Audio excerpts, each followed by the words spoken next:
What's new in Washington this week? Hello, I'm U.S. News Editor Brian Kelly with an inside look at our latest digital magazine. First up, lawmakers in the House and the Senate are moving in different directions on health care reform. And in this past week, a bipartisan group of 6 senators tossed out the idea of a government-run insurance plan in favor of a health care cooperative. There are a few of these co-ops already. They sell insurance but also own hospitals and clinics, acting in some ways as a one-stop shop for health care needs. There's also some interest in co-ops in the House. But the deal struck between House leaders and fiscally conservative Blue Dog Democrats sticks with the public option. Either way, President Obama has now conceded that a vote on health care reform won't happen until the fall. Here's our chief White House correspondent, Ken Walsh, with a look at the president's summer slump.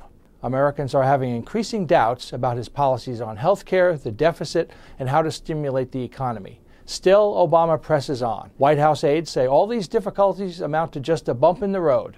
But the White House is now facing something it hasn't really had to deal with for Obama's first 6 months on the job: the prospect of failure on several fronts. The president's task now is to figure out how to jumpstart his agenda and fulfill the promise of change that helped him win the White House in the first place. The government is looking for a few good geeks to combat the threat of foreign hackers backed by enemies of the state. A consortium of federal agencies and private organizations has set up a series of competitions called the U.S. Cyber Challenge. The goal is to identify up to 10,000 patriotic computer experts to become top guns at the NSA and elsewhere. Right now, the Defense Department only trains about 80 cybersecurity experts a year, far below what's most likely needed. Now to Washington Whispers. Editor Paul Bedard is hearing about an old Joe Biden plan getting a new life in Delaware.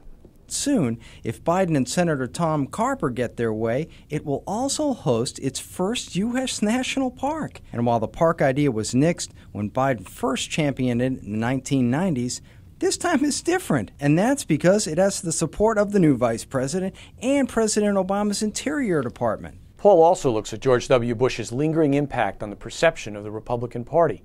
So get it all in our latest issue of U.S. News Weekly. You can download the digital magazine at usnews.com/subscribe and try out our new crossword puzzle. See you next week.